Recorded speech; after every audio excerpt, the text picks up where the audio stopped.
فاحشة إن الذين يحبون أن تشيع الفاحشة في الذين آمنوا لهم عذاب أليم في الدنيا والآخرة والله يعلم وأنتم لا تعلمون۔ آیت نمبر 19 سورۃ النور۔ اس میں اللہ رب العزت مزید کچھ قوانین کلیہ یعنی عمومی قوانین اور آفاقی قوانین میں سے ایک قانون کا ذکر فرما رہے ہیں، اور جو اللہ رب العزت کی سنت بھی ہے اور جو دنیا میں بھی ہمیں لوگوں کی اجناس، ان کی جنسوں کے بارے میں بتاتی ہے کہ کس کس طرح کے لوگ جو ہیں وہ موجود ہیں، اور ان کی صفات کیسی ہیں اور لوگ کس طرح سے مختلف صفات میں منقسم ہوتے ہیں۔ جزاکم اللہ خیر۔ تو فرمایا کہ ان الذین یحبون ان تشیع الفاحشہ، یقیناً وہ جو پسند کرتے ہیں کہ پھیل جائے بے حیائی، فاحشہ، یحبون جو محبت کرتے ہیں کس چیز سے؟ ان تشیع الفاحشہ، اس چیز سے کہ فاحشہ پھیل جائے۔ فاحشہ، فاحش اور فحش، فحشاء، یہ مختلف الفاظ، اور پھر جمع جو ہے وہ فواحش یا فاحشات، اور یہ اس قسم کے جو امور ہیں ان کے لیے یہ لفظ استعمال ہوتا ہے قرآن کریم میں بھی۔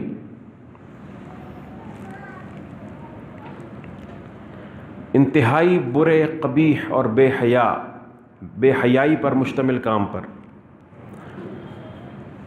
فواحش، فرمایا لا تقربوا الفواحش ما ظہر منها وما بطن، اور فرمایا ان الصلاة تنہی عن الفحشاء والمنکر، اور فرمایا کہ لا تقربوا الزنا انہ کان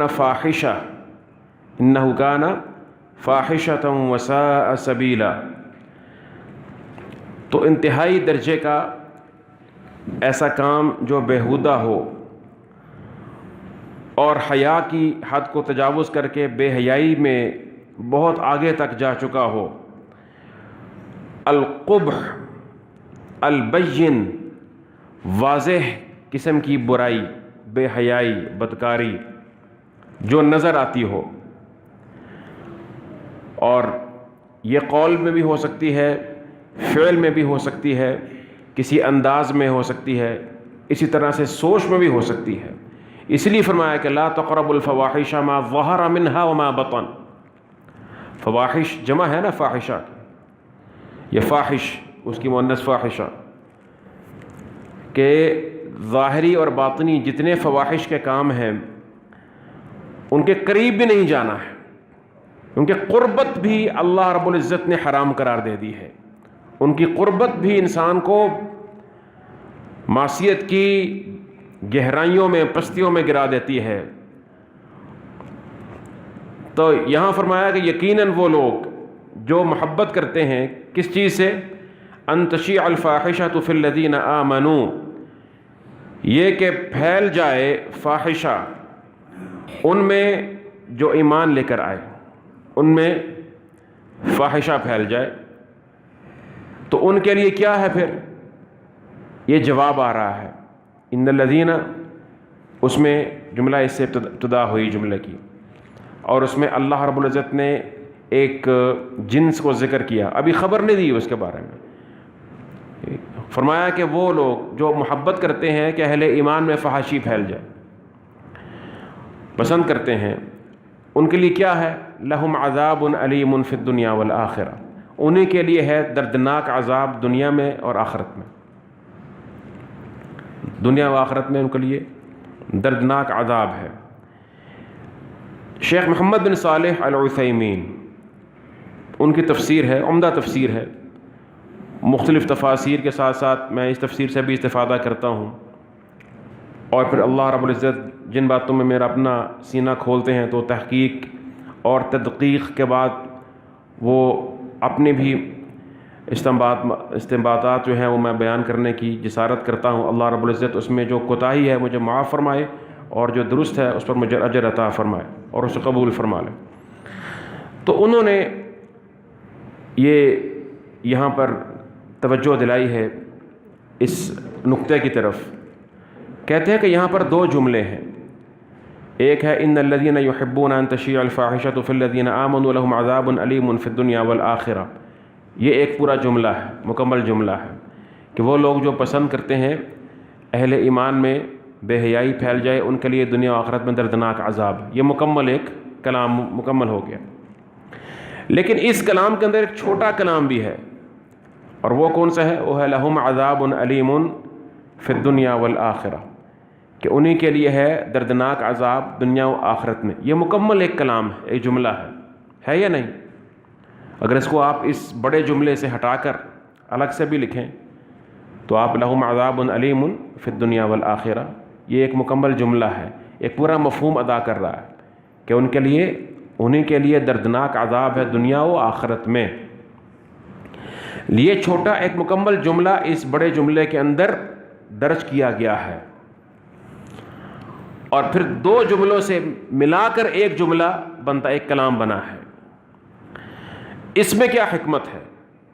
کیونکہ اگر اس کلام کو قرآن کے علاوہ اگر یوں بیان کیا جائے کہ ان للذین یحبون ان تشیع الفاحشۃ فی الذین آمنوا عذاب علیم عذابا علیما، اگر یوں بات کر لی جائے تو تب بھی ایک تعبیر ہو سکتی تھی کہ وہ لوگ جو پسند کرتے ہیں ان کے لیے دردناک عذاب، فحاشی پھیلانا پسند کرتے ہیں ان کے لیے دردناک عذاب ہے۔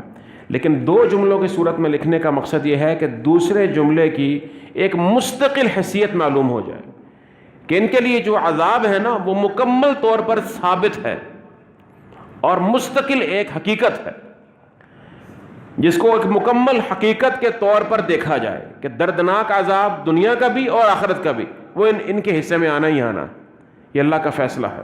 اور جملہ بھی اسمیہ ہے جس میں ثبات ہوتا ہے، لہم عذاب علیم فی الدنیا والآخرہ واللہ یعلم وانتم لا تعلمون، اور اللہ جانتا ہے اور تم نہیں جانتے۔ اللہ جانتے ہیں کس کو عذاب دینا ہے کس کو عذاب نہیں دینا۔ یہاں پر کچھ ملاحظات ہیں جن پہ غور کرنا چاہیے۔ پہلی بات تو یہ ہے کہ اللہ نے یہ نہیں فرمایا کہ وہ لوگ جو اہل ایمان میں فحاشی پھیلاتے ہیں یہ نہیں فرمایا، فرمایا وہ لوگ جو پسند کرتے ہیں کہ پھیل جائے، خواہ وہ خود نہ بھی پھیلائیں، بالفعل اس کو نہ بھی ترویج دینے والے ہوں، لیکن وہ پسند کرتے ہیں، ان کو اچھا لگتا ہے کہ فحشکاری اسلامی معاشرے میں پھیل جائے، اس سے وہ خوش ہوتے ہیں، اس سے ان کو مقصد براری حاصل ہوتی ہے۔ فرمایا ان کے لیے دنیا و آخرت میں دردناک عذاب ہے۔ تو کچھ علماء نے کہا کہ یہاں پر جو عذاب سے مراد ہے وہ دنیا کا عذاب سے مراد حد ہے، جیسے کہ زنا پر حد لگتی ہے، قذف بھی ایک فحاشی کا ایک مظہر ہے، اس پر حد لگتی ہے، لیکن ہم سمجھتے ہیں کہ اس میں حد والے امور بھی داخل ہیں اور جو حد والے امور نہیں ہیں وہ بھی داخل ہیں۔ اللہ کا عذاب تو عام ہے، دنیا میں کسی بھی شکل میں آ سکتا ہے، البتہ یہ فرق ضرور ہے کہ اگر انسان توبہ کر لے اور دنیا میں اس کے گناہ پر حد لگ جائے تو وہ اس سزا دنیاوی عذاب، یہ بھی حد بھی ایک عذاب کی صورت ہے یا نہیں؟ زنا کی حد میں کیا فرمایا تھا؟ وَلْيَشْهَدْ عَذَابَهُمَا طَائِفَةٌ مِّنَ الْمُؤْمِنِينَ، ایسے ہی تھا نا۔ اور لعان کے اندر کیا فرمایا تھا کہ وَيَدْرَأُ عَنْهَا الْعَذَابَ أَن تَشْهَدَ، کہ وہ عورت اپنے آپ سے عذاب دور کر سکتی ہے، یہ کہہ کر اس کو حد لگنی تھی۔ تو دنیا میں بھی عذاب کی صورت ہے، ادنا عذاب، لیکن اللہ کے رسول نے فرمایا کہ من اصاب من هذه الذنوب شيئا وعوقب عليه في الدنيا كان كفارة له، کہ دنیا میں اگر کسی کو اس کے گناہ کی سزا مل جائے اس طریقے سے حد کی شکل میں تو وہ اس کے لیے کفارہ بن جاتی ہے۔ اور ویسے بھی مسلمان کو اگر تکلیف آ جائے، دنیا میں کوئی مصیبت آ جائے تو اللہ کی رحمت سے اس کے لیے وہ کفارہ بن جاتی ہے۔ یہ نبی کریم صلی اللہ علیہ وسلم کی حدیث سے ثابت ہے کہ ایک کوئی غم مسلمان کو لاحق ہو جائے یا مسلمان کو کانٹا بھی چبھ جائے تو وہ اس کے گناہوں کا کفارہ بن جاتا ہے۔ البتہ گناہ سے توبہ تب ہی مقبول ہوگی جب وہ توبہ خود کرنا چاہے گا، سچے دل سے توبہ کرے گا۔ لہم عذاب علیم فی الدنیا والآخرہ۔ لیکن جو حد کو نہیں پہنچا لیکن محبت کرتا ہے کہ فحش کاری پھیل جائے اہل ایمان میں، اس کو اگر حد کی سزا نہیں بھی ہے تو تعزیری سزا تو دے سکتا ہے حاکم، تعزیری سزا ادب سکھانے کے لیے تأدیبی سزا دے سکتا ہے۔ یا اگر وہ ہر طرح کی سزا سے بچ جاتا ہے دنیاوی، تو اللہ کی عذاب کی صورت کوئی بھی ہو سکتی ہے، اور اگر اس سے بھی بچ جاتا ہے تو آخرت میں تو اللہ کا عذاب پھر ہے ہی، اور وہ کئی گناہ زیادہ سخت ہے۔ دنیا میں انسان بسا اوقات تکالیف کی وجہ سے اپنے گناہوں سے پاک ہو جاتا ہے، اس کے گناہ ہلکے ہو جاتے ہیں۔ یہ جو گناہ دنیا میں انسان کو جو مصائب دنیا میں آتی ہیں نا، مصیبتیں آتی ہیں، اس کو ہم برا سمجھتے ہیں اپنے لیے، یہ بسا اوقات اللہ کی بہت بڑی رحمت ہوتی ہے۔ ہمیں اندازہ ہی نہیں کہ اللہ کی کتنی بڑی رحمت ہے۔ انسان کتنے گناہوں سے پاک ہو جاتا ہے، آخرت میں اللہ کے پاس جب وہ جاتا ہے تو وہ پاک ہو کر جاتا ہے ان گناہوں کی، ان مصائب کی بدولت، کہ اللہ اس کو اپنے پاس بلاتے ہیں تو اس کو پاک کر دیتے ہیں، گناہوں کا کفارہ بن جاتے ہیں۔ تو لیکن جو محبت کرتے ہیں اس چیز سے اور ان کی یہ نیت اپنی نیت پر قائم رہتے ہیں تو دنیا میں بھی اللہ کے عذاب کے مستحق ہیں اور آخرت میں بھی اللہ کے عذاب کے مستحق ہیں۔ لہم عذاب علیم فی الدنیا والآخرہ واللہ یعلم وانتم لا تعلمون۔ اور اللہ سبحانہ و تعالیٰ جانتے ہیں اور تم نہیں جانتے۔ اللہ نے جو دنیاوی حدود مقرر کی ہیں، دنیاوی عذاب سزائیں مقرر کی ہیں، یہ بھی اللہ کی حکمتیں ہیں۔ اور اسی طرح سے اللہ سبحانہ و تعالیٰ ان کو بھی جانتے ہیں جو اہل ایمان میں فحاشی کو فروغ دینا چاہتے ہیں۔ تم نہیں جانتے، اللہ جانتے ہیں۔ اس خطاب میں چونکہ سیاق جو چل رہا ہے وہ تو وہی قصہ افک ہے، جو حادثہ افک ہوا تھا، تو وہ لوگ بھی داخل ہیں منافقین کے کہ جنہوں نے یہ پسند کیا کہ اہل ایمان میں یہ فحاشی پھیل جائے۔ دیکھیے نا، یہ بھی تو فحاشی کو پھیلانے کا ذریعہ ہے، تہمت لگانا۔ اور آپ یہ محسوس کریں گے کہ یہ آیت بہت عظیم آیت ہے اگر اس کو ہم اپنے اس دور کے تناظر میں اگر دیکھیں، جو ہمارے حالات چل رہے ہیں ان کے تناظر میں اگر دیکھا جائے تو معلوم ہوگا کہ ایسے بہت سے لوگ ہیں جن کے دلوں میں مرض ہے، خبیث دل ہے، خبیث مرض والے دل ہیں، مریض دل ہیں۔ اور یہ دو ہی بیماریاں اللہ نے قرآن میں ذکر کی ہیں، فرمایا کہ افی قلوبہم مرض ام ارتابوا، یا مرض ہوتا ہے دل میں شہوت، یا پھر شک ہوتا ہے۔ شک دور ہوتا ہے علم صحیح کے ساتھ۔ کیسے؟ علم صحیح انسان کو مل جائے تو شک کا مرض دور ہو جاتا ہے۔ اور شہوت کا مرض کیسے دور ہوتا ہے؟ کہ وہ انسان صبر کرے، اللہ سے مدد مانگے اور حسنات نیکیاں کرے۔ زیادہ نیکیاں کرنے سے اور اچھی صحبت سے، صبر کرنے سے معصیت کے مقابلے میں انسان اسے بچ جاتا ہے، شہوات سے بچ جاتا ہے۔ اور کثرت استغفار، اللہ سے مدد مانگنا۔ تو یہ جن کے دل میں مرض ہوتا ہے وہ یہ پسند کرتے ہیں، ان کو اچھا لگتا ہے کہ اہل ایمان کے اندر ایسے موضوعات پر گفتگو پھیلے اور بات ہو جن میں لغویات ہوں، جن کے اندر فحش کلامی ہو، جن کے اندر ایسے مظاہر ہوں جن میں فحاشی ہے، اور خواہ وہ قول کی ہو خواہ وہ فعل کی ہو۔ ٹھیک ہے، ان تشیع الفاحشہ، شیوع پھیل جانا، تشیع شیوع کیا ہے؟ پھیل جانا۔ یہ پھیل جانا جو ہے وہ کیسے ہوتا ہے معاشرے میں فحاشی کا؟ کیا صرف قول کا ہوتا ہے، زبان کا ہوتا ہے؟ نہیں۔ پھیل کب جاتی ہے فحاشی؟ جب نظر آتی ہے جگہ جگہ پر۔ آپ نے کسی معاشرے، کسی ماحول کی اگر ان کے اندر یہ دیکھنا ہو کہ پاکیزگی کتنی ہے اور نجاست کتنی ہے، تو ان کے ساتھ بیٹھیں، اس ماحول میں داخل ہوں، آپ کو معلوم ہو جائے گا، اسی وقت آپ کو محسوس ہو جائے گا۔ حتیٰ کہ وہ لوگ جن کے دلوں میں گندگی ہوتی ہے نا، فَيَطْمَعَ الَّذِي فِي قَلْبِهِ مَرَضٌ وَقُلْنَ قَوْلًا مَعْرُوفًا۔ کیوں فرمایا اللہ سبحانہ وتعالیٰ نے ازواج مطہرات کو، نبی کریم صلی اللہ علیہ وسلم کی ازواج کو فرمایا کہ آپ نے اپنی آواز بہت زیادہ لوچدار اور نرم نہیں رکھنی ہے، تاکہ جن کے دلوں میں مرض ہے کہیں وہ اس مرض کی وجہ سے کسی بیماری میں آگے نہ بڑھ جائے۔ تو مرض جو ہے نا، یہ جس کے دل میں ہوگا فحشکاری، وہ شخص جب بیٹھتا ہے جہاں بیٹھتا ہے، اگر اپنے اس مرض پر قائم ہے اور اسے پسند کرتا ہے، محبت کرتا ہے، تو اس کی نحوست بھی محسوس ہو جاتی ہے اہل ایمان کو۔ اثرات ہوتے ہیں ان چیزوں کے، ان چیزوں کے روحانی اثرات ہیں، یہ بات یاد رکھیے گا۔ ایسا نہیں ہے کہ اللہ سبحانہ و تعالیٰ نے کہا ہے کہ یہ فحشا ہے، یہ منکر ہے، اور یہ حسنہ ہے، یہ سیئہ ہے، بس یہ قیامت کو نظر آنا ہے۔ قیامت کو تو نظر آ جانا ہے نا۔ من یعمل مثقال ذرۃ خیرا یرہ ومن یعمل مثقال ذرۃ شرا یرہ وإن كان في قلبه مثقال حبة من خردل أتينا بها وكفى بنا حاسبين۔ تو مقصد یہ ہے کہ وہاں تو نظر آ رہے ہوں گے اپنے اپنے اعمال، لیکن یہاں پر کیا ہے؟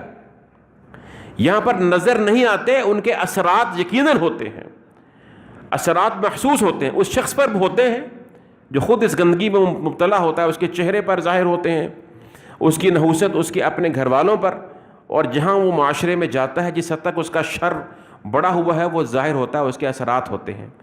اسی وجہ سے اللہ کے رسول نے فرمایا کہ اچھی صحبت اختیار کیا کرو، بری صحبت نافخ القیر کی طرح ہے، جو بھٹی جو ہے وہ جھونکتا ہے، اس کی بدبو اور اس کی ہوا جو ہے تمہیں پہنچے گی، تمہارے کپڑوں کو جلائے گی، بدبودار کر دے گی۔ اور اچھی صحبت فرمایا خوشبو کی طرح ہے، اگر تم خوشبو نہیں بھی لوگے لیکن اس کی خوشبو کا اثر تم تک پہنچ کر رہے گا۔ برکت ہوتی ہے، برکت وہ چیز نہیں ہے کہ آپ جو ہے وہ کچھ دیکھ لیں، اس کو محسوس یعنی اس کو ماپ لیں، تول لیں۔ البرکہ وہ چیز ہے کہ جو محسوس ہوتی ہے، اور یہ نیکیوں کے ساتھ ملتی ہے، اچھی سوچ کے ساتھ ملتی ہے۔ یحبون ان تشیع الفاحشہ۔ تو یہ آیت اگرچہ سیاق میں نازل ہوئی ہے ان منافقین کے، تو وہ منافقین تو اس میں داخل ہیں ہی، ہیں یا نہیں ہیں، لیکن یہ آیت عام ہے، آیت عام قیامت تک کے لیے۔ جو بھی ایسے لوگ ہوں گے جو یہ پسند کریں گے کہ فحشکاری پھیل جائے اہل ایمان میں، ان کے لیے یہ عذاب ہے۔ لیکن ایک بات ضرور ہے کہ جو شان نزول ہوتا ہے یا سبب نزول ہوتا ہے، جس وجہ سے آیت نازل ہوتی ہے، میں نے پہلے آپ کو بتایا تھا یہ قاعدہ کہ وہ اس آیت کے مفہوم میں لازماً داخل ہوتا ہے، اس پر تو یہ آیت لازماً اس کا مصداق بنتا ہی بنتا ہے، آیت کا اطلاق لازماً ہوتا ہی ہوتا ہے، لیکن اس کے علاوہ دیگر جو قیامت تک آنے والے واقعات اور ایسے حادثات ہیں وہ تمام اس میں شامل ہو جاتے ہیں، اور وہ قطعی الدخول ہے، قطعی الدخول جس کے سبب پر آیت نازل ہوئی۔ اللہ اکبر۔ واللہ یعلم وانتم لا تعلمون، اور اللہ جانتا ہے اور تم نہیں جانتے۔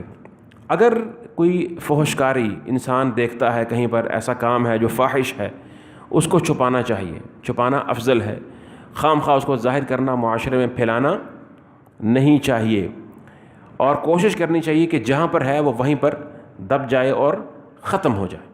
کسی بھائی میں، کسی دوست میں کوئی ایسی بات غلطی نظر آتی ہے، اس کو تنہائی میں تنبیہ کریں، نصیحت کرے، اور کوشش کرے کہ وہ وہیں پر دب جائے۔ یہ نہیں کہ دوسروں کے پاس جا کر اس کا ذکر کریں اور اس کو اور پھیلائیں اور خوش ہوں کہ جی پھیل رہی ہے اس کی بات۔ آپ خوش ہو رہے ہیں اس بات پر، یا میں خوش ہو رہا ہوں، والعیاذ باللہ من ذالک، پھیل کیا رہا ہے؟ فحاشی۔ آپ یقین کریں کتنے ایسے لوگ ہوتے ہیں، اور بڑی افسوسناک بات ہے، کچھ لوگ یہ سمجھتے ہیں جب اللہ ان کو ہدایت دیتا ہے، اسلام کی طرف آتے ہیں یا دین کی طرف آتے ہیں، تو اپنے سابقہ قصوں کو بڑا رنگ سے وہ بیان کر رہے ہوتے ہیں، پہلے میں نے یہ کیا، پھر وہ کیا، پھر یہ ہوا۔ حالانکہ ان چیزوں کو بیان نہیں کرنا چاہیے، اللہ نے پردہ رکھا ہوا، آپ کیوں لوگوں پہ ظاہر کرتے ہیں اپنے گناہوں کو؟ اس سے کسی کو کیا عبرت مل جانی ہے، کیا نصیحت؟ کئی لوگ اس سے جرأت پکڑ لیتے ہیں، کئی دلوں میں مرض ہوتا ہے، وہ اس سے ان کو ترغیب مل جاتی ہے، بلکہ شوق پیدا ہو جاتا ہے۔ شیطان دشمن ہے انسان کا۔ الشیطان یعدکم الفقر ویأمرکم بالفحشاء ویأمرکم بالفحشاء، اللہ فرماتے ہیں شیطان تمہیں ہر وقت، یأمرکم صیغہ مضارع کا ہے، ہر وقت تمہیں شیطان حکم دیتا رہتا ہے فحاشی کا، ہر وقت پیچھے لگا ہوا ہے۔ تو انسان جب کوئی ایسی بات سنتا ہے جو فحشکاری کی بات ہے، جس میں اس قسم کی بات ہے، ترغیب ہے، شہوت پرستی کی بات ہے، تو شیطان فوراً اس کو ابھارتا ہے، تو اور اس کو پھر مزید جو ہے وہ بڑھاتا رہتا ہے، والعیاذ باللہ من ذالک۔ تو چھپا دینا چاہیے، لیکن اگر اس کا شر معاشرے میں پھیل سکتا ہے، پھیل رہا ہے اور خطرناک ہو سکتا ہے، تو پھر اس کو نہیں چھپانا چاہیے، پھر اس کو اہل ایمان کے علم میں لانا اور حاکم کے نوٹس میں لانا ضروری ہے، ضروری ہے، تاکہ اس کا تدارک ہو سکے، اس کو وہیں پر روک لیا جائے۔ ولولا فضل اللہ علیکم ورحمتہ وان اللہ رؤوف الرحیم، اور اگر اللہ کا فضل تم پر نہ ہوتا اور اس کی رحمت، اور یہ کہ اللہ بے حد مہربان، انتہائی رحم والا ہے۔ ولولا فضل اللہ علیکم ورحمتہ، اس کا جواب نہیں آگے. فرمایا اور اگر اللہ کا فضل اور رحمت تم پر نہ ہوتی تو کیا ہوتا, تو ہونا کیا تھا. یہ جب اس کو چھوڑ دیا, آگے جواب نہیں دیا, اس کو عام چھوڑ دیا, عموم پر چھوڑ دیا, تو اس میں عمومیت پیدا ہو گئی. مطلب یہ ہے اگر اللہ کا فضل و رحمت تم پر نہ ہوتی تو یہ جو فحشکاری کا ارتکاب کرتے ہیں, جو اس سے محبت کرتے ہیں, جو پھیلاتے ہیں, جو اس کو فروغ دیتے ہیں, تو ان کا معاملہ کب کا صاف ہو چکا ہوتا. اور اگر اللہ کا فضل و رحمت تم پر یہ نہ ہوتے کہ اللہ ان کو دنیا و آخرت میں پکڑ لیتا ہے اپنے عذاب سے, تو پھر کیا ہوتا کہ یہ چیزیں سب اہل ایمان کو اور پوری معاشرت کو, اپنی انسانیت کو اپنی لپیٹ میں لے لیتی. اس لیے اللہ کے رسول نے فرمایا کہ یہ جو معصیت ہے نا, جب تک یہ چھپی رہتی ہے, مخفی ہوتی ہے, لم تضر الا صاحبها, تو یہ صرف کرنے والے کو جو معصیت کا ارتکاب کرتا ہے اس کو نقصان پہنچاتی ہے.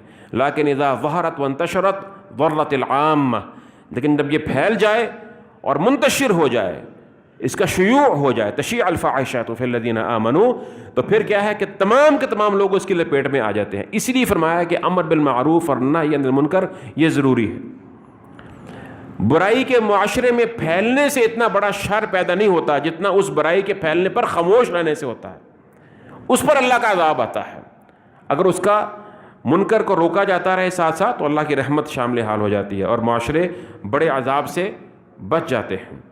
وَأَنَّ اللَّهَ رَءُوفٌ رَحِيمٌ. پھر یہ غور فرمائیں کہ یہ جو جملہ ہے لولا فضل اللہ علیکم ورحمتہ, لولا فضل اللہ علیکم ورحمتہ, یہ بار بار آ رہا ہے. پہلے بھی آ چکا ہے اور دوبارہ یہاں پر آیا, اور پھر آگے مزید آئے گا اگلی آیت میں. اور اس کی تکرار کیوں ہے؟ اس لیے کہ معاملہ کتنا اہم ہے. اس سے معلوم ہوتا ہے کہ جو اسباق یہاں پر دیے جا رہے ہیں اور جو یہاں پر جرائم اور واقعات بیان کیے جا رہے ہیں, جن کے تناظر میں یہ آیات نازل ہوئی ہیں, وہ چھوٹے معمولی واقعات نہیں ہیں. یہ بہتان لگانا, معصوم مردوں عورتوں پر, اہل ایمان پر بہتان لگانا, اور اسی طرح سے پھر اس بہتان کا کسی طریقے سے حصہ بننا, اہل ایمان کا دفاع نہ کرنا, خاص طور پر ان کا جن کی تقدیس کتاب و سنت سے ہوئی ہے اور ان کی حرمت ثابت ہے, اور اسی طرح سے پھر علماء کرام اور جتنا کوئی اللہ کا مقرب ہے اور اہل ایمان بالعموم, ان کا دفاع نہ کرنا, اس پر خوش ہونا, اس کو معاشرے میں پھیلنے دینا, اور اسی طرح سے ہر طرح کی فحاشی کا معاشرے میں پھیل جانا, اس سے خوش ہونا. بار بار فرمایا کہ لولا فضل اللہ علیکم ورحمتہ, اگر اللہ کا فضل و رحمت نہ ہو تو ان میں سے ہر ایک گناہ اس قابل ہے کہ بساط لپیٹ دی جائے, اللہ کا عذاب آ جائے اور تم نیست و نابود کر دیے جاؤ, تم اس عذاب میں گرفتار ہو جاؤ, یا تم والعیاذ باللہ ہدایت سے محروم کر دیے جاؤ اور تمہیں موقع نہ ملے توبہ کرنے کا. تو یہ اس لیے بار بار تکرار سے یہ آیت آتی ہے لولا فضل اللہ علیکم ورحمتہ وان اللہ رؤوف الرحیم.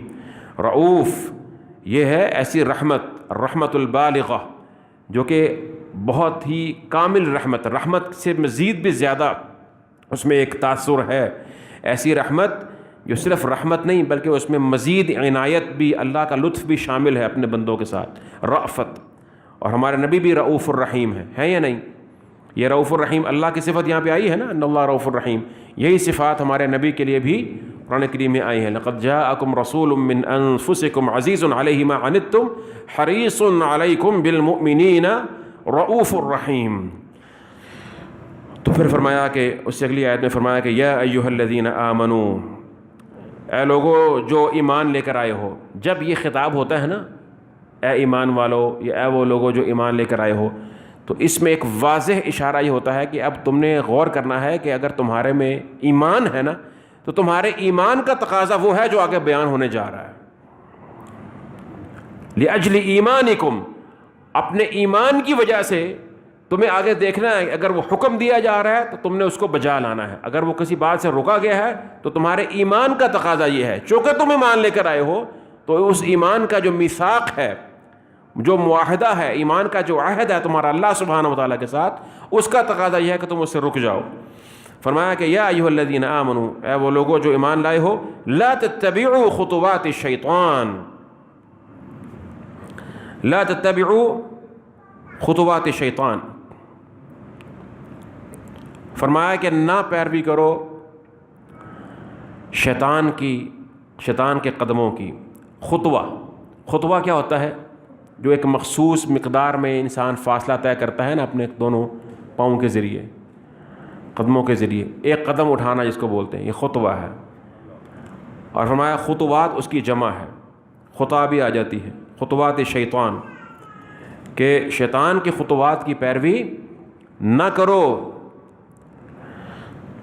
خطوہ پہلے میں نے کسی درس میں آپ کو عرض کیا تھا کہ یہ فعلا کا وزن عربی میں ہوتا ہے، ایک مخصوص مقدار، فعل کی مخصوص مقدار. لقمہ مثال آپ کو شاید یاد آ جائے، سننا، لقمہ.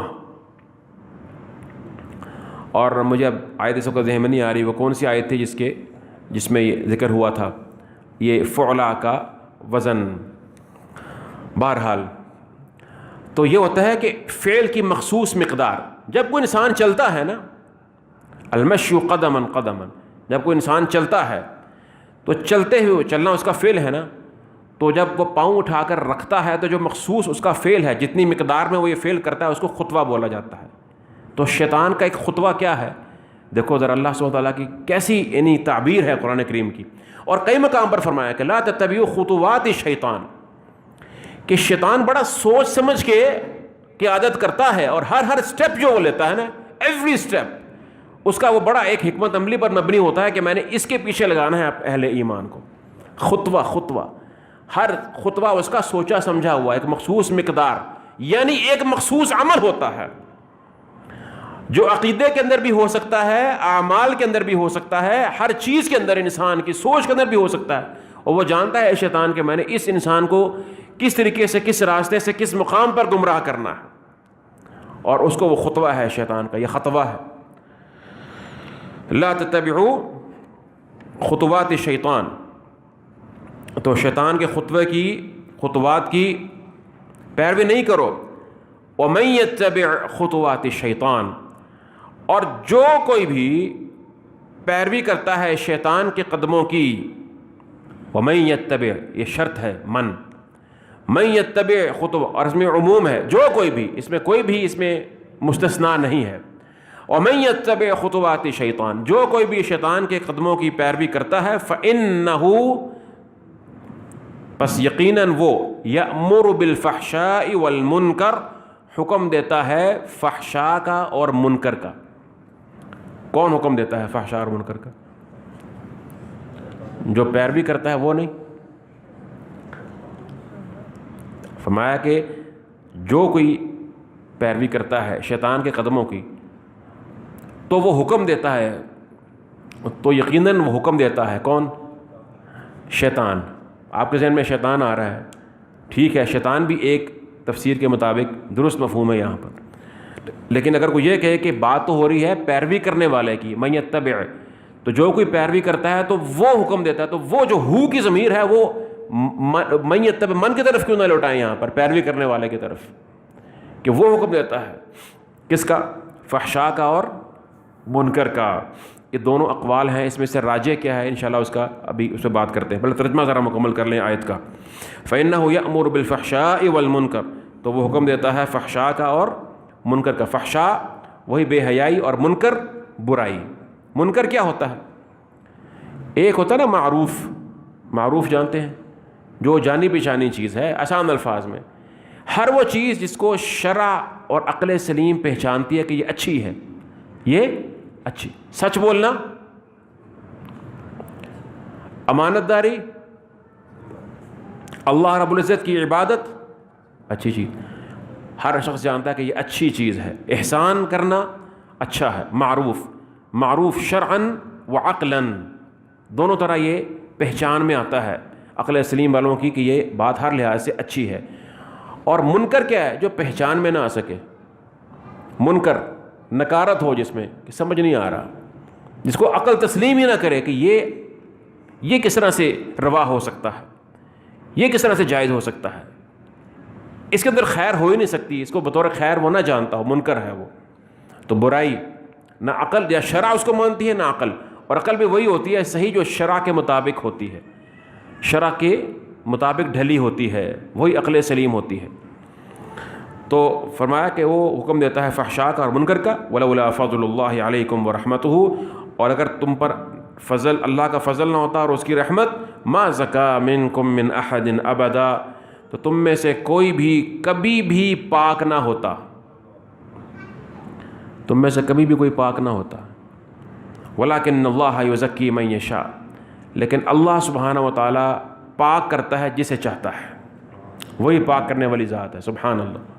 واللہ سمیع علیم، اور اللہ سبحانہ و تعالیٰ سب کچھ سننے والا، سب کچھ جاننے والا ہے، کمال سمع و کمال علم والا ہے اللہ سبحانہ و تعالیٰ. لا تتبعوا خطوات الشیطان، شیطان کے خطوات سے بچنے کا حکم دیا. تو شیطان میں دو طرح کی بیماریاں ہیں، ایک تکذیب ہے اور ایک استکبار ہے. تکذیب جھٹلانا اور استکبار یعنی تکبر کرنا، یہ دونوں چیزیں قرآن کریم میں ذکر ہوئی ہیں. یہ اصولی طور پر شیطان کے یہ دو خطوے ہیں آپ کہہ سکتے ہیں کہ ان کے ساتھ وہ اہل ایمان کو اپنے پیچھے لگاتا ہے. تکذیب کرتا ہے اللہ کی خبروں کی، اللہ نے جو بتایا ہے نا، کہتا ہے یہ جھوٹ ہے، پہلے شک پیدا کرتا ہے، یار پتہ نہیں ہے بھی یا نہیں، یہ بات کر دی ایسے کیسے ہو سکتا ہے. منہ سے انسان مسلمان بولتا ہے لیکن حقیقتاً ایمان نہیں لاتا. جیسے اللہ نے فرمایا کہ صدقے سے انسان کا مال بڑھتا ہے، برکت ہوتی، کیسے ہو سکتا ہے؟ برکت ہو جاتی ہے. لاؤ نہ ذرا وہ 1000 روپیہ نکالو، پھر نوٹ گنتے ہیں، یا اگر کوئی سونا ہے تو تول کے دیکھتے ہیں بڑھا ہے کہ نہیں بڑھا، کہاں برکت ہوئی ہے، کہاں اضافہ ہوا ہے. ٹھیک. تکذیب، اللہ کے وعدوں کے بارے میں شکوک و شبہات پیدا کرنا دل میں، اور یہ اکثر ہوتا ہے. اور جس دل میں ایمان ہوگا، اللہ کی محبت ہوگی، وہاں پر یہ وساوس بہت آئیں گے. ایک صحابی اللہ کے رسول کے پاس آئے اور کہنے لگے کہ یا رسول اللہ صلی اللہ علیہ وسلم، اس قسم کے خیالات آتے ہیں کہ جی چاہتا ہے کہ میں کوئلہ ہو جاؤں آپ کو بتانے سے پہلے. فرمایا ذاک صریح الایمان، یہ تو خالص ایمان کی نشانی ہے. وہ خیالات آتے ہیں تو دلوں پہ اترتے ہیں، فتنہ ہے نا، ٹیسٹ ہوتا ہے دل، وہی اسی میں شیطان القاء کرے گا جہاں کچھ ہے. جو خراب دل ہے، جہاں ہے ہی کچھ نہیں. یہ ایک تفسیری قول ذکر کیا جاتا ہے، اس کی سند کا مجھے علم نہیں ہے، کہ بہرحال مفسرین نے ذکر کیا ہے اس کو، کہ یہود نے کہا کہ یہ مسلمان ایسے کہتے ہیں یہ شیطان نماز میں وساوس ڈالتا ہے، یہ ہوتا ہے، ہمیں تو کبھی ہم عبادت کرتے ہیں ہمیں وساوس نہیں آتے. تو ابن عباس نے کہا کہ شیطان نے کھنڈر اور ویران عمارت میں جا کر کیا کرنا ہے، اس کو ضرورت نہیں ہے، جہاں کچھ ہے وہیں پہ شیطان آئے گا. لیکن دیکھو یہ اللہ سبحانہ و تعالیٰ کی کتنی عظیم رحمت ہے. دل میں خیال آ جائے اور انسان اس خیال کو اس کے مطابق عمل نہ کرے، نہ اس کو زبان سے بولے اگر کوئی اللہ کی نافرمانی کا خیال آیا ہے، نہ اس پر عمل کرے. تو اللہ کے رسول نے فرمایا کہ ان اللہ تجاوز لامتی عن کل شیء حدثت به انفسها ما لم تتکلم او تعمل به، کہ اللہ رب العزت نے میری امت سے ہر اس چیز کو معاف کر دیا جو اس کے خیال اس کے نفوس میں گزرتے ہیں، جب تک کہ وہ ان پر عمل نہ کر لے یا اس کو زبان سے بول نہ دے. تو اللہ سبحانہ و تعالیٰ اس کو معاف کر دیتے ہیں. بلکہ یہی نہیں ہے، بلکہ صحیح بخاری کی ایک روایت ہے، فرمایا کہ فمن ہم بحسنۃ فلم یعملها كتبہ اللہ لہ عندہ حسنۃ کاملہ، کہ جو مسلمان کسی نیکی کا ارادہ کرتا ہے کہ میں یہ نیکی کروں گا، پختہ ارادہ کرتا ہے، پھر اس کو نہیں کیا، اس نے صرف ارادہ کیا ہے کہ میں یہ نیکی کا کام کروں گا، کوئی نفلی عمل ہو سکتا ہے، لیکن اس کے بعد اس کو نہیں کیا، نہیں کر سکا، فرمایا کہ اللہ سبحانہ و تعالی کتبہ اللہ لہ عندہ، اپنے پاس، عندہ کے پہ غور فرمائیے، اس کے لیے پوری نیکی لکھ لیتا ہے، پوری حسنۃ کاملہ، مکمل نیکی ملتی ہے اس کو صرف ارادہ مصمم کرنے پر. سبحان اللہ. اور فرمایا کہ فَإِنْ هُوَ هَمَّ بِهَا وَعَمِلَهَا كَتَبَهَ اللَّهُ لَهُ عِنْدَهُ 10 حسنات إِلَى 700 ضِعْف إِلَى ضَعَافٍ كَثِيرَةٍ. اللہ اکبر. اور اگر وہ نیکی کر لے تو فرمایا کہ اللہ سبحانہ و تعالیٰ اس کو 10 گنا سے لیتے ہوئے 700 گنا تک، اور اس کے بعد کثیر کتنا ہی بڑھا دیتے ہیں، کئی گنا بڑھا دیتے ہیں. سبحان اللہ. جو اللہ ہی جانتا ہے کہ کتنا بڑھانا ہے، جتنا اخلاص ہوگا اس کو. یہ تو ہو گیا نیکی کا معاملہ.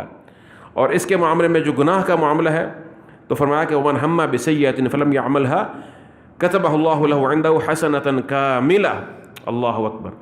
جس نے کسی برائی کا ارادہ کر لیا کہ میں کروں گا، اور اس کے بعد اس کو چھوڑ دیا اللہ سے ڈرتے ہوئے، یہ بات یہاں پر مفہوم ہے، اللہ سے ڈرتے ہوئے چھوڑ. یہ نہیں کہ چوری کا ارادہ کرنے کے لیے گیا باہر، پولیس کی موبائل دیکھی تو بھاگ گیا وہاں سے، اجر مل جائے گا. ٹھیک ہے, پکا پختہ ارادہ کیا لیکن کسی وجہ سے کوئی عارض, کوئی رکاوٹ آ گئی تو مجبور ہو گیا, نہ کر سکا, اس کے لیے کوئی اجر نہیں, اس کو گناہ ملے گا کیونکہ اس نے مصمم ارادہ کیا, عزم کیا. لیکن جس نے ارادہ کیا گناہ کا اور اس کو چھوڑ دیا, اس پر عمل نہیں کیا, فرمایا اس کے لیے بھی اللہ اپنے پاس مکمل نیکی لکھ دیں گے. کتب اللہ لہ عنده حسنۃ کاملہ, اور فرمایا کہ فإن هو هم بها فعملها كتبها الله له سیئۃ واحدہ. اور اگر کسی نے نیکی کا پختہ ارادہ کر لیا اور اس کے بعد برائی کا پختہ ارادہ کر لیا اور پھر برائی کر لی, تو اس کے لیے صرف ایک برائی, ایک گناہ لکھا جاتا ہے. اتنا رحمان رب ہو, ایسا رحیم ہو کہ نیکی کا ارادہ کر لیا, نیکی پوری مل گئی ہے. نیکی کر لی ہے تو 700 گناہ بلکہ اس سے بھی کئی گنا بڑھا کر اجر مل رہا ہے. اور اگر برائی کا ارادہ کر لیا, ارادہ کر کے چھوڑ دیا, تب بھی نیکی مل گئی ہے. سبحان اللہ. اگر برائی کا ارادہ کرنے کے بعد برائی کر ہی لیا تو صرف ایک برائی لکھی جائے گی بس. تو پھر علماء کہتے ہیں کہ بڑا ہی بد نصیب ہے وہ شخص کہ جس کی 700 گناہ بلکہ کئی گناہ نیکیاں جو ہیں ان پر اس کی ایک ایک اکائیاں جو ہیں گناہوں کی وہ غالب آ جائیں. تو افسوس کی بات ہے نا, میزان تو بیلنس ہی نہیں ہے. ہم تو اللہ سے کہتے ہیں, تو ہم کہتے ہیں کہ اللہ نے ہمارے ساتھ وہ فضل کی انتہا کر دی ہے, فضل کی انتہا کر دی ہے. تو اس کے باوجود انسان اگر ان چیزوں پر, وساوس پر عمل کرے, شیطان کے پیچھے چلے, تو پھر اس کو سوچنا چاہیے کیونکہ وہ تو دشمن ہے. ان الشیطان لکم عدو فاتخذوہ عدوا. فرمایا کہ عرض کر رہا تھا کہ ایک تو تکذیب ہے اور دوسرا استکبار, تکبر ہے. یہ شیطان کا ہتھیار ہے. انسان کبر میں مبتلا ہو جاتا ہے, اپنے آپ کو سمجھتا ہے کہ میں نے حق کو ٹھکرانا اور حق والوں کو حقیر جاننا, اپنی برائی پر اڑے رہنا اور اپنی غلط بات سے, ناجائز بات سے رجوع نہ کرنا, یہ کبر ہے. یہ کبر ہے. جب کسی مسلمان سے کہا جائے اتق اللہ اور اس کو پتہ ہو کہ مجھے صحیح کہا گیا ہے یا میرا گناہ ہے, یا اس کو معلوم ہو کہ چلے میرے میں یہ گناہ نہیں بھی ہے لیکن مجھے بھائی نے کہا اتق اللہ, تو اس کو آگے سے تکبر نہیں کرنا چاہیے. اس کو کہنا چاہیے کہ میں ڈرتا ہوں اللہ سے. واقعی ڈرنا چاہیے, جھک جانا چاہیے. یہی شان ہے مسلمان کی, تکبر نہیں ہونا چاہیے. یہ تکبر اور کبر بہت بڑی اور خوفناک بیماری ہے. تو شیطان کو یہ دو مرض تھے, یہی اس کے خطوات ہیں. اس کے بعد شیطان کے خطوات اعمال کے اندر, افعال کے اندر بھی ہیں. جیسے کہ اللہ کے رسول نے فرمایا کہ شیطان یأکل بشمالہ ویشرب بشمالہ.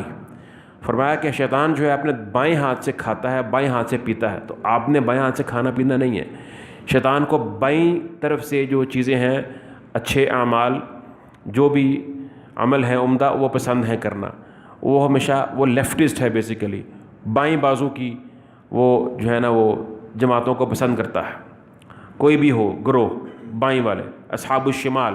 ٹھیک ہے, تو اللہ کے رسول نے منع فرمایا. اس میں بہت سی باتیں, بائیں ہاتھ سے کھانا پینا اور اس طرح سے لینا دینا, دوسرے امور ہیں انسان کو دائیں ہاتھ سے کرنے چاہیے. اور اسی طرح سے جب آپ نے کسی جگہ پہ داخل ہونا ہے گھر میں, تو دایاں پاؤں پہلے داخل کیجئے. مسجد میں داخل ہوتے ہیں دایاں پاؤں داخل کیجئے. باہر نکلتے ہیں تو پہلے بایاں پاؤں نکالیے. بیت الخلاء میں اسی طرح سے جب آپ داخل ہوں گے تو وہاں پر پھر مصنون چیزوں کا خیال. تمام معاملات میں لباس پہنتے ہوئے کہ آپ نے جو ہے نا وہ دائیں طرف سے آپ نے پہننا شروع کرنا ہے, اتارنا ہے تو پھر آپ نے بائیں طرف سے. تو یہ تمام معاملات جو ہے نا ان کا خیال کرنا چاہیے. یہ خطوات شیطان ہیں. شیطان ہر معاملے میں آپ کو پیچھے لگاتا ہے. کچھ لوگ کہتے ہیں یہ معمولی بات, ان سے کیا فرق پڑتا ہے, بائیں سے کھا لیا, بائیں سے پی لیا. لیکن یہ خطوہ ہے شیطان کا. کسی بھی برائی کو حقیر سمجھ کر اختیار نہ کرو. یہ سمجھ لو کہ یہ شیطان کی پیروی ہے. گناہ انسان سے ہو جاتا ہے, گناہ ہونا مضر نہیں ہے. اگر انسان رجوع کر لے, توبہ کر لے اور ندامت کا اظہار کرے, گناہ انسان کے سے ہو جاتا ہے. لیکن گناہ پہ اڑ جانا, اس کے لیے حجت پیش کرنا, اس کے لیے دلیل پیش کرنا اور اس کو حقیر سمجھنا, یہ مہلک ہے. مہلک.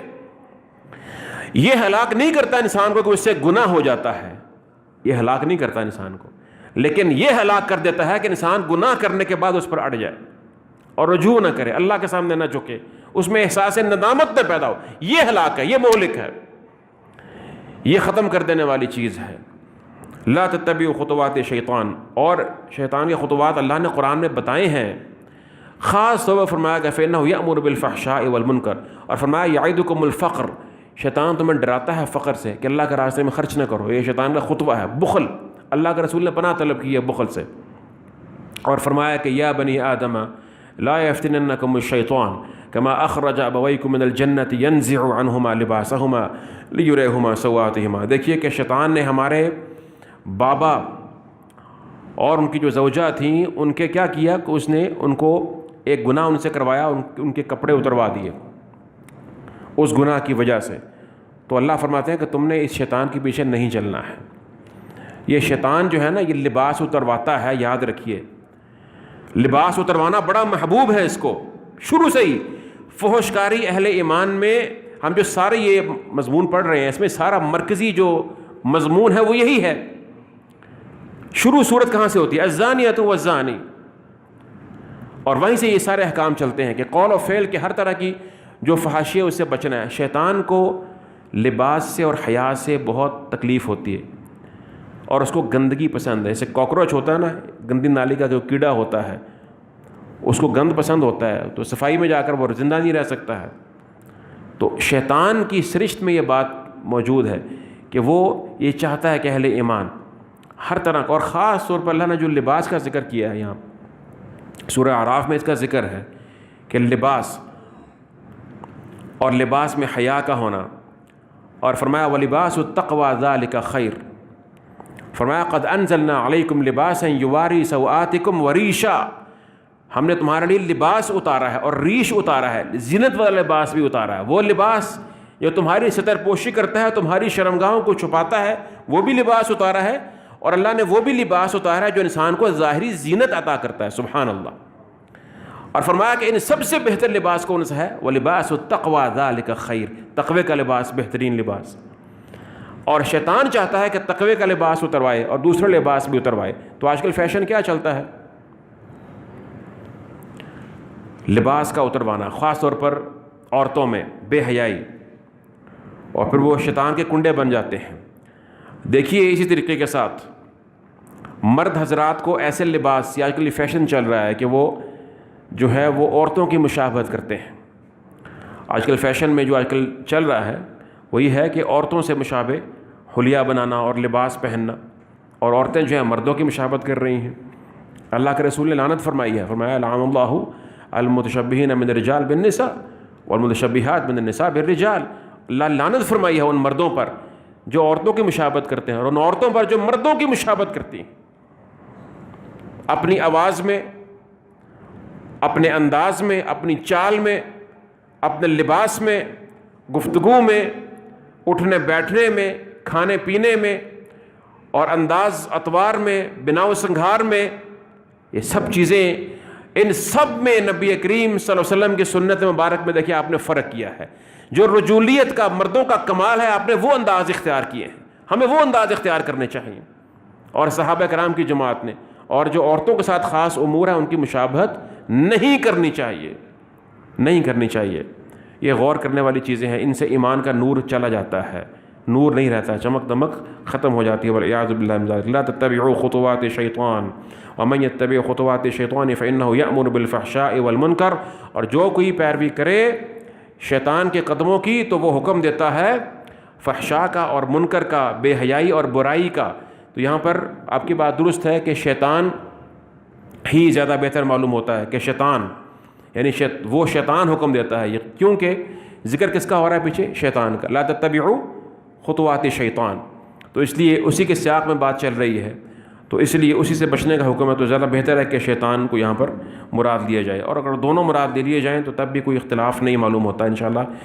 لیکن پھر بھی ایک بات اس میں یقیناً ہے کہ راجح بات وہی ہے شیطان والی، کیونکہ شیطان کے جو متبعین ہیں وہ سب کے سب فحاشی اور منکر کا حکم نہیں دیتے، کلی طور پر دیتے ہیں کچھ اور کچھ نہیں بھی دیتے، الا یہ کہ کوئی مطلق نہیں شیطان کا متبع بن جائے۔ تو اس لیے شیطان ہی مراد لینا انہو کی ضمیر میں زیادہ یہاں مناسب ہے۔ لا تتبعوا خطوات الشیطان ومن يتبع خطوات الشیطان فإنه يأمر بالفحشاء والمنکر ولولا فضل الله عليكم ورحمته ما زكى منكم من أحد أبدا ولكن الله يزكي من يشاء والله سمیع علیم۔ اور اگر اللہ سبحانہ وتعالیٰ کا تم پر فضل و رحمت نہ ہو تو تم میں سے کوئی بھی کبھی بھی ما زکا منکم من احد، یہ من لگا ہوا ہے نا، کوئی ایک بھی اس سے خارج نہیں ہے، سب کے سب، کوئی بھی اس قابل نہ ہوتا کہ وہ اپنا تزکیہ کر لیتا، اپنے آپ کو پاک کر لیتا یا وہ پاک ہو جاتا۔ اور یہ تزکیہ زکا کا جو لفظ، تزکیہ کیا ہوتا ہے ویسے؟ ہم کہتے ہیں اردو میں پاک کر دینا، عربی میں کیا مطلب ہے اس کا تزکیے کا؟ تطہیر بھی ہے نا، تطہیر طہارت حاصل کر لینا، طاہر کر دینا، اور بھی الفاظ استعمال ہوتے ہیں، لیکن تزکیے میں کیا خاص بات ہے؟ تزکیے میں یہ بات یاد رکھیے، تزکیہ ایسی طہارت ہے جس میں گندگی کے دور کرنے کا پہلو نمایاں ہو۔ تزکیہ ایسی طہارت ہے جس میں زور کس چیز پر ہے کہ جو رجس، جو ناپاک عناصر ہیں نا، ناپاک عناصر ہیں، ان کو دور کر کے جو طہارت حاصل ہوتی ہے وہ تزکیہ ہے۔ سمجھ گئے؟ جو چیز مضر ہے، نقصان دہ ہے اور گندگی ہے، آلائشیں ہیں، اگر ان کو دور کر دیا جائے اور ان کو دور کرنے کے بعد جو پاکیزگی پیدا ہوتی ہے اس کو تزکیہ بولتے ہیں، صفا بولتے ہیں۔ اور اللہ کے رسول نے یہ دعا کی، اللہم آت نفسی تقواہا وزکیہا انت خیر من زکاہا انت ولیجھا ومولاہا، کہ میرے نفس کو اللہ تو ہی تزکیہ فرما سکتا ہے۔ اور فرمایا کہ فلا تزکوا انفسکم، اپنا تزکیہ خود نہ کیا کرو کہ ہم تو پاک ہیں، ہم دھلے دھلائے ہیں، هو اعلم بمن اتقى، اللہ خوب جانتا ہے، بہتر جانتا ہے کہ کون تم میں سے تقوی اختیار کیے ہوئے ہے۔ تو اللہ سبحانہ تعالی ہمارا تزکیہ فرما دے، ہمارے نفوس کا، ہمارا اس مجلس میں آنا، اس معاشرے، اس ماحول میں جب لوگوں کے پاس وقت نہیں ہے اور یہ قرآن کے لیے آدھا گھنٹہ، گھنٹہ، سوا گھنٹہ ان کے لیے نکالنا ان کو بہت مشکل لگتا ہے، بہت مشکل لگتا ہے۔ پورے ہفتے میں 3 گھنٹے، جب اس پہ اجر ملے گا نا انشاءاللہ، اس قرآن کی مجلس میں، اس نور میں جب یہ سامنے آئے گا کہ یہ کیا تھا، تب اندازہ ہوگا، تب انشاءاللہ میں پوچھوں گا آپ سے اللہ کے پاس جا کے انشاءاللہ والعزیز کہ دیکھو کتنا اللہ نے اس میں برکت رکھی ہے، نور رکھا ہے۔ بیٹھنا بھی اس میں تزکیہ ہے، اللہ ہمارا تزکیہ فرما دے۔ ہم دعویٰ نہیں کرتے، ہمارا عمل کچھ بھی نہیں ہے، اللہ اپنی رحمت سے اگر قبول فرما لے تو انشاءاللہ والعزیز یہ بہترین تزکیہ ہے جو قرآن سے ہوتا ہے۔ کیوں؟ اللہ نے اپنے حبیب کو فرمایا قرآن کریم میں، ان کے بارے میں فرمایا کہ ایسے رسول آئے ہیں یعلمہم الکتاب والحکمت ویزکیہم، یہ کتاب و حکمت کی تعلیم دیتے ہیں اور تزکیہ ہوتا ہے، پھر تزکیہ کرتے ہیں، اس کے ساتھ تزکیہ ہوتا ہے۔ تو اللہ سبحانہ تعالی ہمارے نفوس کو بھی پاک فرما دے اپنی رحمت سے، ولکن اللہ یزکی من یشاء، جسے اللہ چاہتا ہے اسی کو تزکیہ فرماتا ہے۔ تو اللہ ہمیں اپنی مشیت کے ساتھ اپنی رحمت میں داخل فرما دے۔ وباللہ تعالی توفیق، وصلی اللہ تعالی وسلم علی نبینا محمد۔